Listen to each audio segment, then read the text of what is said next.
मनुष्य के जीवन में दुख क्यों है? दुख का मूल कारण क्या है? आजकल जिससे भी मिलो वह केवल अपने दुख की बात करता है। कोई अपने आर्थिक दुख की बात करता है, कोई अपने पारिवारिक दुख की, तो कोई अपने शारीरिक दुख की। दुनिया में शायद ही कोई ऐसा मनुष्य होगा जिसे कोई दुख ना हो। खैर, हमारे जीवन में सुख दुख तो आते जाते ही रहते हैं, परंतु मज़े की बात तो ये है कि हम अपने दुख के लिए कभी ईश्वर को, कभी किस्मत को, तो कभी दूसरों को दोषी ठहराते हैं। जबकि सच्चाई ये है कि हर मनुष्य अपने दुख का निर्माता स्वयं होता है। हर मनुष्य अपना दुख स्वयं उत्पन्न करता है, लेकिन इस बात को कोई मानना नहीं चाहता। तो आइए जानते हैं कि हमारे दुख का मूल कारण क्या है। मित्रों, एक बार एक व्यक्ति अपने जीवन में बहुत ही दुखी था। उसे लगता था कि जितना सारा दुनिया का दुख है ईश्वर ने मेरे ही ऊपर डाल दिया है। अब एक दिन उस व्यक्ति की मुलाकात एक बौद्ध भिक्षु से हो जाती है, और जब वो बौद्ध भिक्षु को अपनी सारी बात बताता है तो बौद्ध भिक्षु कहते हैं, तुम चिंता मत करो, आज मैं तुम्हें बताऊंगा कि इंसान के जीवन में दुख का मूल कारण क्या है। देखो, जब मैं पहली बार इस दुनिया में आया था तब मैं बहुत ही खुश था। इतनी खूबसूरत दुनिया देख करके कितना मनोहर दृश्य था। हंसते मुस्कुराते फूल, हवा में झूलते हुए पेड़ पौधे, गाते गुनगुनाते चिड़ियों का शोर और इतने सुंदर सुंदर लोग। इस दुनिया में आकर के मुझे बहुत ही अच्छा लगा। मैंने मन ही मन में ईश्वर का शुक्रिया अदा किया, प्रभु तुमने इतनी खूबसूरत दुनिया बनाई है। परंतु जब धीरे धीरे मैं कुछ बड़ा हुआ और थोड़ी समझ हुई तो मैंने देखा कि पता नहीं क्यों मनुष्य अपने जीवन में खुश नहीं है। मैंने देखा कुछ लोग चिंता में डूबे हुए थे, कुछ लोग गम के मारे लग रहे थे, कुछ लोग दुख में आंसू बहाते हुए दिखाई दिए। मैंने कुछ लोगों को ये भी कहते हुए सुना कि दुनिया में केवल दुख ही दुख है। कुछ लोग तो ईश्वर को ही कोस रहे थे कि ईश्वर ने उनकी ज़िंदगी को दुखों से भर दिया है। इस प्रकार उनकी बातें सुनकर के मुझे बहुत ही बड़ा आश्चर्य हुआ। मैंने सोचा, ईश्वर भला ऐसा कैसे कर सकता है।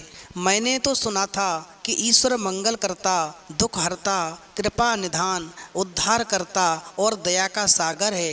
फिर इतना सुंदर मनुष्य बना कर के उसे इतनी पीड़ा ईश्वर कैसे दे सकता है। ये तो कोई दया की बात नहीं हुई। मैंने तो सुना था कि ईश्वर बड़ा महान और महाज्ञानी है, फिर इतना सुंदर संसार बना कर के उसे दुखों से भर देना, ये तो कोई बुद्धिमानी की बात नहीं हुई। लोगों का दुख देख कर के मैं हमेशा यही बातें सोचा करता था। तभी अचानक एक दिन सपने में मुझे ईश्वर मिल गए।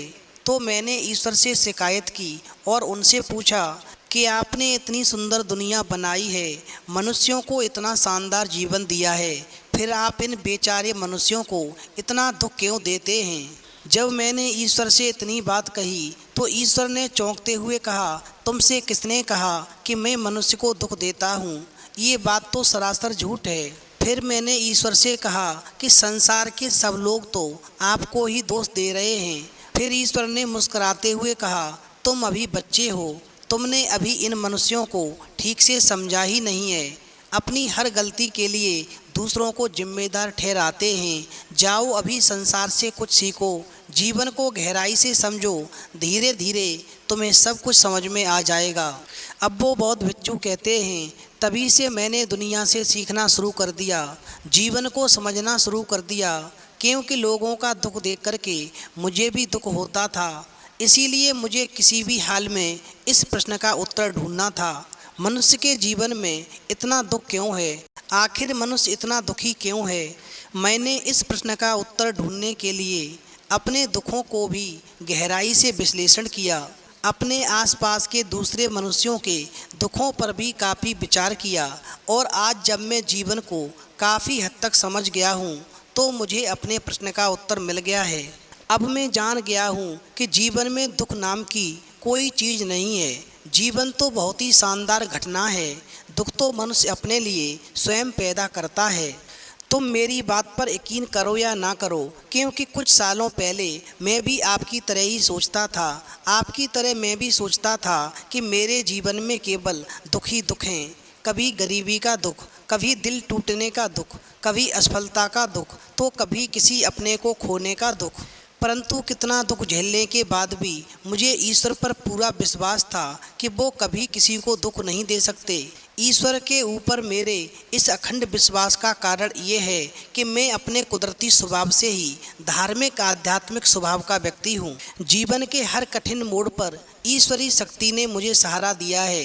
मुझे हर पल अपने अंदर ईश्वर के होने का एहसास होता है।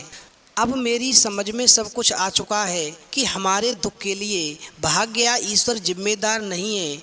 हम खुद ही अपने जीवन में सुख या दुख को चुनते हैं। हमारे दुख का एकमात्र कारण है हमारे स्वभाव और प्रकृति के नियमों के साथ संतुलन का ना होना।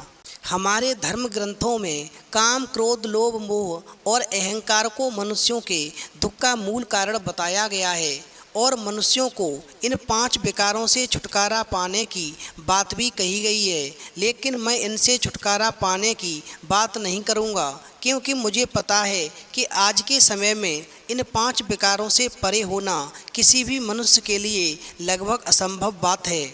इसलिए आज मैं बात करूँगा हमारे जीवन और प्रकृति के बीच संतुलन की। परंतु सबसे पहले हमें ये समझना होगा कि काम, क्रोध और लोभ, मोह और अहंकार हमारे दुख के निर्माण में किस प्रकार अपनी भूमिका निभाते हैं। देखिए, श्रीमद् भागवत गीता में भगवान श्री कृष्ण कहते हैं कि ये संपूर्ण जगत प्रकृति के अधीन है और इस जगत के सभी प्राणियों को प्रकृति के नियमों के अनुसार ही चलना पड़ता है। लेकिन हम इस पृथ्वी के सबसे बुद्धिमान प्राणी मनुष्य इतने मूर्ख हैं कि हम प्रकृति के विपरीत ही चलना चाहते हैं। हम जानते हैं परिवर्तन संसार का नियम है। कभी दिन कभी रात, कभी सर्दी कभी गर्मी, कभी धूप कभी छाँव, कभी दुख कभी सुख, ये सब सृष्टि के जीवन चक्र का एक हिस्सा है। फिर भी हम यही चाहते हैं कि जीवन में सब कुछ हमारे अनुकूल होता रहे। हम ठीक से जानते हैं कि हम जैसा बीज बोते हैं वैसा ही फल हमें मिलता है। फिर भी हम चाहते हैं कि हम बीज बोएं बबूल का और उसमें से आम निकल जाए।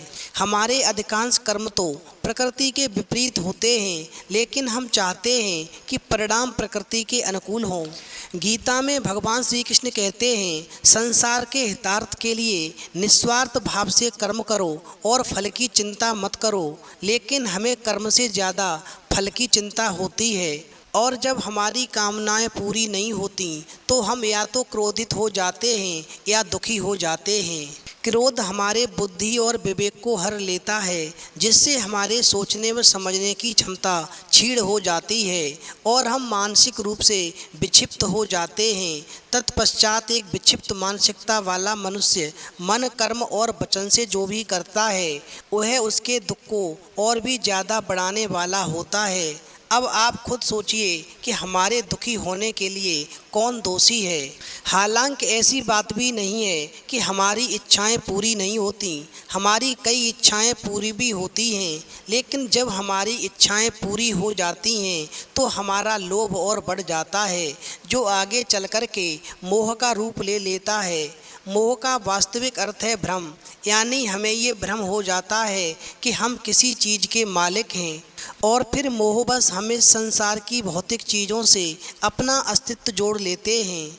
जबकि गीता में भी कहा गया है कि परिवर्तन संसार का नियम है। जो आज तुम्हारा है वह कल किसी और का था और परसों किसी और का हो जाएगा। लेकिन हम चाहते हैं कि हम जो चाहें वह हमेशा के लिए हमारी हो जाए, और जब ऐसा नहीं होता तो हम दुखी हो जाते हैं। फिर इसमें दोष किसका है, भगवान का या हमारा? भ्रम से याद आया कि हमारा सबसे बड़ा भ्रम तो हमारा अहंकार है, जो आजकल हमारे दुखों का सबसे बड़ा कारण बन गया है।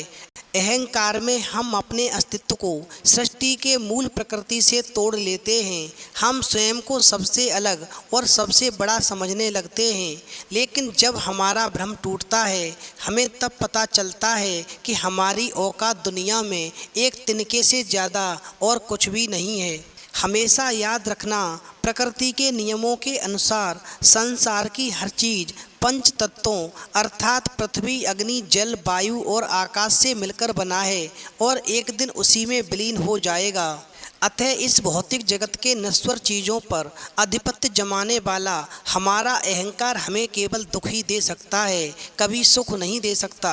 इस प्रकार दोनों ही परिस्थितियों में हम अपने लिए केवल दुख ही पैदा करते हैं। हालांकि ये दुख भी कोई स्थायी दुख नहीं होता, ये मात्र एक नकारात्मक विचार होता है जिसे हम चाहें तो सकारात्मक विचार में बदल सकते हैं। परंतु हम दुख के असली कारण को समझने के बजाय यहाँ भी एक भ्रम पाल लेते हैं कि ये दुख मेरा है, इसलिए फिर हम दुख को पकड़कर बैठ जाते हैं और दुख हमारा स्वभाव बन जाता है। यदि हम ये कहें कि ये दुख हमारा नहीं है तो फिर हमारा स्वभाव उसी प्रकार का बन जाएगा और फिर हमारे जीवन में कभी दुख नहीं आएगा। जिसे आज हम दुख कहते हैं उसके जिम्मेदार हम स्वयं हैं, भगवान या भाग्य नहीं है। अब मित्रों, अंत में बौद्ध भिक्षु की बात सुनकर के वो व्यक्ति पूरी तरह से संतुष्ट हो गया और फिर उसके जीवन का सारा दुख जाता रहा। तो मित्रों, यदि आपको ये ज्ञान की कहानी पसंद आई हो तो प्लीज़ आप हमारे चैनल को सब्सक्राइब अवश्य करें, क्योंकि आपका एक सब्सक्राइब हमारे लिए बहुत ही महत्व रखता है।